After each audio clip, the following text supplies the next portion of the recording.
तम पुओ अष्टम गर्भर जन्म हेले दुष्कर पुराण पुरुषरे जी अष्टम गर्भर जन्म होइछि बापा सिए बापा मां को नाम सेई हेला जोग्य देखंतु सदिना देवकी को अष्टम गर्भरे छजन पुओ मरि गले सात अपहरण होई गला आशीरा भगवान कृष्ण वसुदेव देखिला परा ए भलिया पुओ छ छटा जन्म होई गले ये बंदी घर नित्य आलो होई नथिला ये एक जन्म होई नथिला ये बंदी घर पे खेलो अंधार लगे अंधार भाई मंगल भरे जो कोटि जन्म होला बंदी सारा लोक महि आश्चर्य हले पंडित दादा बाकी वसुदेव अष्टम गर्भरे जो को जन्म होई पंडित से को बापा मान को चले तू सात पुओ को गंगा बांधला से किए सात पुओ के से दादा ना कोन दूसरा हां बोले तो पूर्व संपर्क नहीं ताले पाला भैया ना मौजा सुपर पाला मौजा होती ये सातारा पुओ के से दादा ना कोन बुझिला दूसरा केवल जन्म पंडित जे फिर आथे शक्तिशाली सामर्थ्य सही तो जहाँ पुराण पे अष्ट वस्तु थे वशिष्ठ बड़ा जत्ता बड़ा पंडित गाभिनी को चोरी करी नले गुरु वशिष्ठ जे ततया जगह सूर्य वंश पंडित गुरु वशिष्ठ अभिशाप तोने गुरु गाय को तुम से तो हां सही वशिष्ठ को अभिशाप रे ये सातरण को जेते बड़े कहिले तमे मर्त्य मानव होई जाना केमिति मुक्ति पाइबू केमिति मुक्ति हबो ना जदि गंगा मां तुमको धान करिवे तो घरे तमे सातरण मुक्ति पाइबो रे सातरण बजाई ओधिया बोली दे जय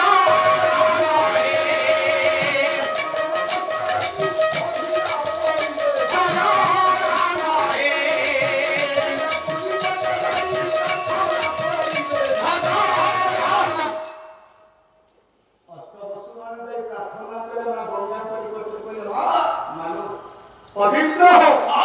और हरि हे मां गंगा गंगे डाकी देलो केमिति कोलदा विश्वेश्वरी भगवती गंगे भुवनधारिणी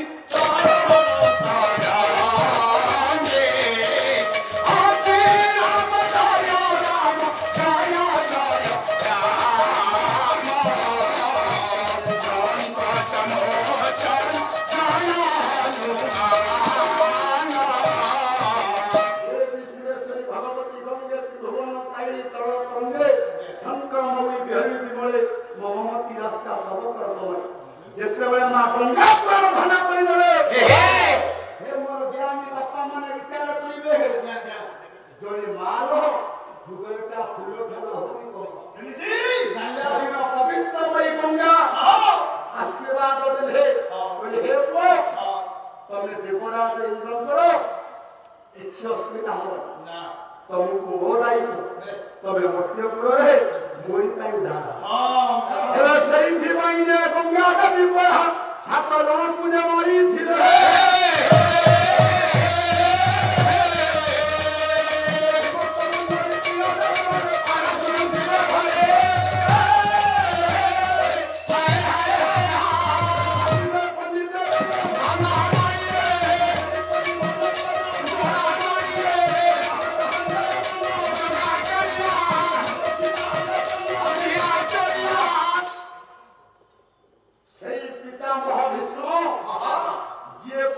बापा मान को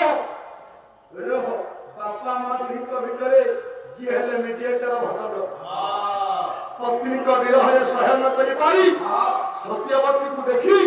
मन मते चिंता कले ताकू पाइबा पाई आउ जे तब होते ना पूरा को भरिले ଆଉ ରାଜ୍ୟ ଶାସନ ଭଲ ଲାଗିଲେନି ପ୍ରଜା ଭଲ ଲାଗିଲେନି ଦୂଷଣରେ ଟଙ୍କା ପଇସା ସୁନା ରୂପା ଯେଉଁମାନେ ପଣ୍ଡିତ ଭାବନା ରାଜ୍ୟରେ ପହଞ୍ଚିଛନ୍ତି ଆଜ୍ଞା ଟଙ୍କା ପଇସା ତାକୁ ଆଉ କାମ କରିବ ନା କଣ କାମ କରିବ ସେଟା ଭାବନାରେ ତାଙ୍କ ମନଟା ମତିଥିବ ଶାସ୍ତ୍ର କହିଲେ କଣ କହିଥିଲେ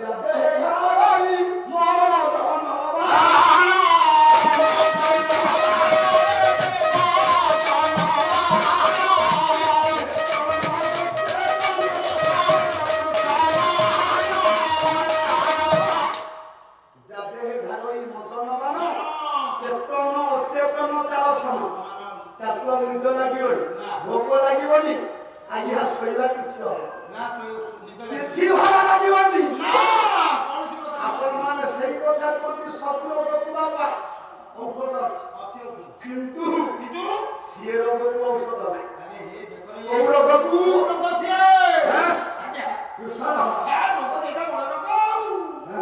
ଯୋଉଟାକୁ କ୍ୟାନ୍ସର ଆମେ କହୁଛେ ସେଇ ରୋଗ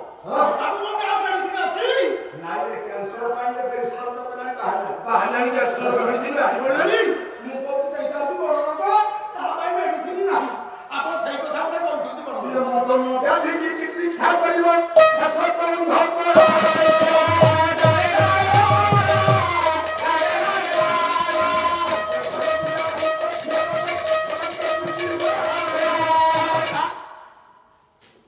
ମଟନ ବ୍ୟାଧି ଚିକିତ୍ସା କରିବ ମଟନ ବ୍ୟାଧି ଘରେ ଯାହା ଟିକେ ଲାଗିଗଲା ଆଉ ମେଡିସିନ ତାକୁ କାମ କର ତାହେଲେ ସେଦିନ ଶାନ୍ତନୁ ରାଜ୍ୟରେ ଆଉ ରାଜ ସିଂହାସନ ଭଲ ଲାଗିଲେ ରାଜ ପଦବୀ ଭଲ ଲାଗିଲେ ମନ୍ତ୍ରୀ ପରିଷଦ ଭଲ ଲାଗିଲେ ମନ ମାରି ସେତେବେଳେ ରାଜ ଦରବାରରେ ଗୋଟିଏ ବାପା ନିୟମ ଥାଏ ଯେଉଁମାନେ ପଣ୍ଡିତ ଦୁଃଖୀ ଥିବେ ଯେଉଁମାନେ କଣ କହିଛି ମନ ଦୁଃଖ ଯାହାର ହେଇଥିବ ଯାହାର ମନ ଭାଙ୍ଗିଥିବ ମନ ଦୁଃଖ ହେଇଥିବ ମା ରାଜ ଦରବାରରେ ଗୋଟିଏ ଗୃହ ଥାଏ ତା ନାଁ ହେଲା ପୋକ ସେଇଟା ପୋକ ଗୃହ ଥାଇକି ତମକୁ ମୋର ଜ୍ଞାନୀ ବାପା ମାନେ ଦୋଳବେଦୀ ଉପରେ ବସେଇଛ ଆଜ୍ଞା ରାଜା ଶାନ୍ତନୁ ମନକୁ ମାରି ଯାଇ ପୋକ ଗୃହରେ ଶୟନ କଲେ ରାଜ୍ୟ ପରିଷଦ ବର୍ଗ ଖୋଜିଲେ କହିଲେ ଆମ ରାଜା କୁଆଡେ ଗଲେ କିଏ ବୁଝୁ ଆଉ ରାଜା ପୋକ ଗୃହରେ ଶୟନ କରିଛନ୍ତି କଣ ପାଇଁ ନା ସତ୍ୟବତୀ ବିନା ସଙ୍ଗେ ସଙ୍ଗେ ପଣ୍ଡିତ ଯଜ୍ଞ ପୁତ୍ର ଦେବଦତ୍ତ ଆସି ଭକ୍ତି করে ବାପା ଯାହା ପାଇଁ ଆପଣ ଚିନ୍ତିତ ଅଛନ୍ତି ଯାହା ପାଇଁ ଆପଣ ପୋକ ଗୃହରେ ରାଜ ସୁଖକୁ ପରିତ୍ୟାଗ କରି ଏଠି ଆସି ବାଟି ଗୋଟି ଗୋଡ଼ି ମାଟି ଉପରେ ରାଜବାସୀ ରତ୍ନ ପଲନ করে দিয়ে ନିଦ୍ରା ଯିବା କଥା ତମେ ପୋକ ଗୃହରେ ଶୋଇଛ ସଙ୍ଗେ ସଙ୍ଗେ ପଣ୍ଡିତ ସେଇଠି କଥା ଦେଇଛନ୍ତି ଦେବର ସତ୍ୟବତୀ ନିକଟରେ ପହଞ୍ଚିଛନ୍ତି ଆପଣ ମାନେ ଜାଣିଛନ୍ତି ସତ୍ୟବତୀ କଥା ଦେଲା କହିଲେ ହେ ଦେବବନ୍ଧ ମୁଁ ତ ବାପାଙ୍କୁ ବିବାହ କରିବି ସତ କିନ୍ତୁ ଗୋଟିଏ ସର୍ତ୍ତ ରହିବ ତମେ ହଉଛ ତମ ବାପାଙ୍କର ଯଜ୍ଞ କୁହ ଆଗାମୀ ଭବିଷ୍ୟତରେ ଯଦି ହସ୍ତିନାପୁର ରାଜ୍ୟର ଉତ୍ତରାଧିକାରୀ କିଏ ହବ ତମେ ହବ ନା ମୋ ଦେଶର ଜମିତ ସନ୍ଧାନ ହସ୍ତିନାପୁରର ରାଜା ହବ ଇଏ ଦୁଇ କଥା ଭିତରେ ମତେ ନିର୍ଣ୍ଣୟ କର ମୋ ପୁଅ ରାଜା ହବ ନା ତମେ ରାଜା ହେଲେ ଦୁଇ କୋଟି କଥା ଯାବେ ସମାଧାନ ହେବ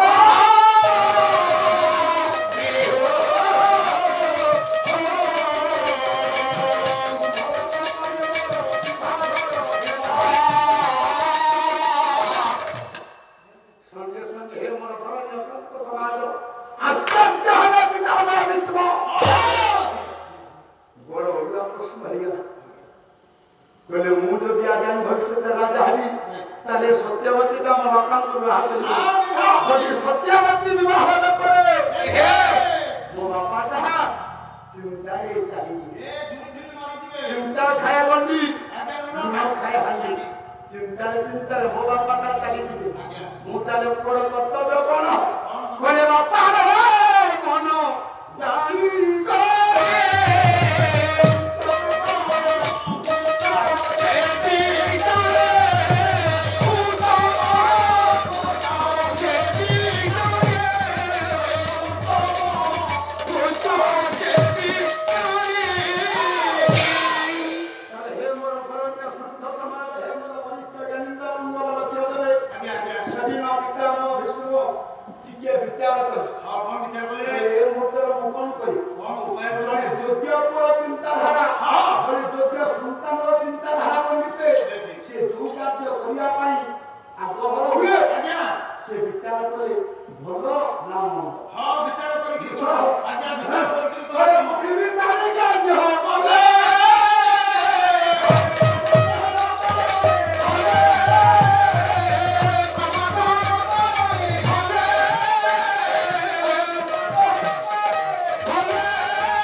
ବୁଝିପାରୁନି ଆପଣମାନେ ଯୋଉଠି ସେ ରାସ୍ତା ପାଖରେ ବସିଛନ୍ତି ଆପଣ ବୁଝିବେ ବିଲକୁଲ ବୁଝି ହଉନି ତାହେଲେ ହେ ମୋର ବରଣ୍ୟ ସନ୍ତ ସମାଜ ଯେତିକି ବସିଛନ୍ତି ଆଜ୍ଞା ପାଲ ଘଣ୍ଟେ ହବ କିନ୍ତୁ ପ୍ରଧାନ ପାଲା କଥା ସେଇ ବିଷ୍ଣୁ କଥା ଅଲଗା ହବନି କାଲି ମା କଥା କହିକିରି ଦିଟା ଯିବ ଆଉ ଦିଟା ଯିବ ଆଜ୍ଞା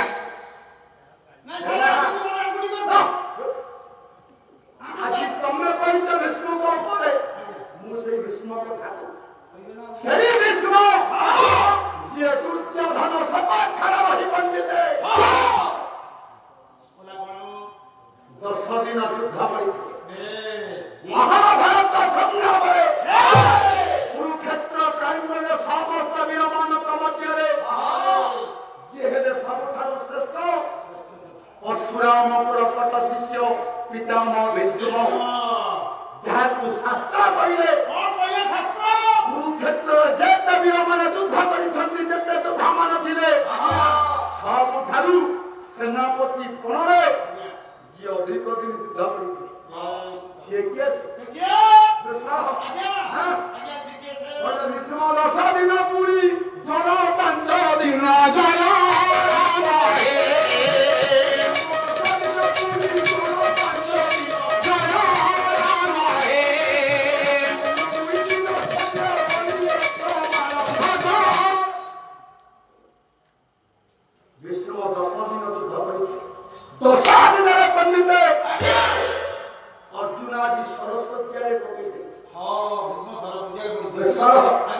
ସରସ୍ୱତୀ ଧନୁକୁ ତ୍ୟାଗ କରି ଅର୍ଜୁନ ବାଣରେ ସରସ୍ୱତୀ ମନ ଭିତରେ ଚିନ୍ତା କଲେ ପିତାମହ ଭୀଷ୍ମ କଲେ ପ୍ରଭୁ ଦୁର୍ଯ୍ୟୋଧନକୁ ଦେଇଥିବା କଥା ମୁଁ ପୂର୍ଣ୍ଣାଙ୍ଗ କରିପାରିଲି ଦୁର୍ଯ୍ୟୋଧନକୁ ଦେଇଥିବା ପ୍ରତିଶ୍ରୁତି ମୁଁ କ୍ଷତ୍ରିୟ ହିସାବରେ ପୂର୍ଣ୍ଣାଙ୍ଗ କରିପାରିଲି ଆଜି ଅର୍ଜୁନର ବାଣରେ ମୁଁ ସରସ୍ୱତୀ ଆଇଛି ये जीवन से कथा दे कथा रखी पारे ना तार मनीष पड़िया तार मानविकता पड़िया पंडित धोखा पितामह भीष्म सरस्वती पड़ी भगवान को डाकिले बोले प्रभु मो बापा खुशी होई मो मां से कथा मिसाई दिले आज मु चाहूची मरी जीवा ଆଉ ବଞ୍ଚିବା ପାଇଁ ମୋର ଇଚ୍ଛା ନାହିଁ ନା କାରଣ ମୁଁ ସତ୍ୟ କରିଥିଲି ଦୁର୍ଯ୍ୟୋଧନ ନିକଟରେ ତୋ ସପକ୍ଷରେ ମୋ ପାଣ୍ଡବମାନଙ୍କୁ ବିନାଶ କଲି ସତ୍ୟ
आज अपमान पाई सरस्वती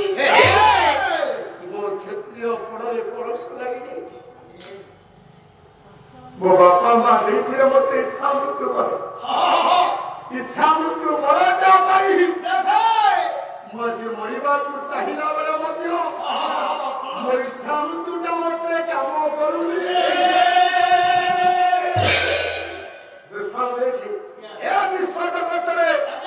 छात्र कही अमर हेले 4 जन बापा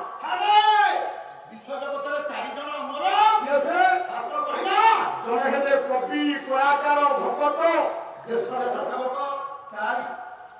कवि कलाकार भगत देश सेवक चारी एमाने भक्ति अमर छात्र कहे भाईना करे जी ଆମ ମନରେ ଭଳିଆ କରିବା ନା ଆମ ମନରେ ବାକି ନାହିଁ ଆମେ ମା କଥା କହିବୁ ତମେ ଛାଡ଼ିବା ଆମେ ସୁଧା କଥା ପାଲାବାଲା 5,000 ପରେ ଖାଇବା ଅସୁବିଧା ଅଛି ମଙ୍ଗୁଳି ଭାଇ ଯେତେ ଡାଲ ତମେ ଯଦି ମନା କରୁଥାଅ ଆହୁରି କରୁଛି କିଏ ସେପଟେ ତ ଡାଲମା ଡୋକିଏ ବଳକା ଯାଉଛି ତମ ପାଲା ତ କାଇଁ ବଳକା ହଉନି ଓହୋ ଖାଉ ତ ପେଟ ହଉନି କଣ କାଲି ପୁଣି ମାଛ ତମେ ଆଉ ଖାଇବ କାଇଁ ମାଛ ଖାଇବ ପାଲା କଲେ ସିନା ମାଛ ଖାଇବ ଖଟିଲେ ସିନା ହବ ଆଉ ତମେ ତ ମା ସତ କଥା ଆପଣ ଆରମ୍ଭରୁ ବସିଲେ ବୁଝିଛନ୍ତି କଣ ସବୁ ଆସିବାନି ମୁଁ କହିବି ତମେ ସାରଙ୍କ କଥା ହଁ କର ଖାଲି ସାରଙ୍କ କଥା ହଁ କରିଦିଅ ମାନେ ମୁଁ ତମ ଆସିବାଇ କହିବି ଦୁଷ୍ଫଳ ଦେଖ ତାହେଲେ ବରଣ୍ୟ ସନ୍ଥ ସମାଜ ବିଚାର କରିବେ ଆଜ୍ଞା ତାହେଲେ ଶାସ୍ତ୍ର କରିଛି ଚାରି ଅମର ଆଜ୍ଞା ତମକୁ ଚାରି ଦେଖିବା କେମିତି କପି ବୟାକାର ଭକତ ଦେଶ ସେବକ ଚାରି ଦୁଷ୍ଫଳ ଇଏ ଚାରିକୁ ଛାଡ଼ିଦେଲା ପରେ ଆଉ ଗୋଟେ ସାତ କଣ ସାର ଇଏ ଚାରିକି ଛାଡ଼ିଲେ ଆହୁରି ପୁଣି ସାତ ହବ ନା ସେ କିଏ ସେ କିଏ ଅଶ୍ୱତ୍ଥାମା ବଳିଦାସ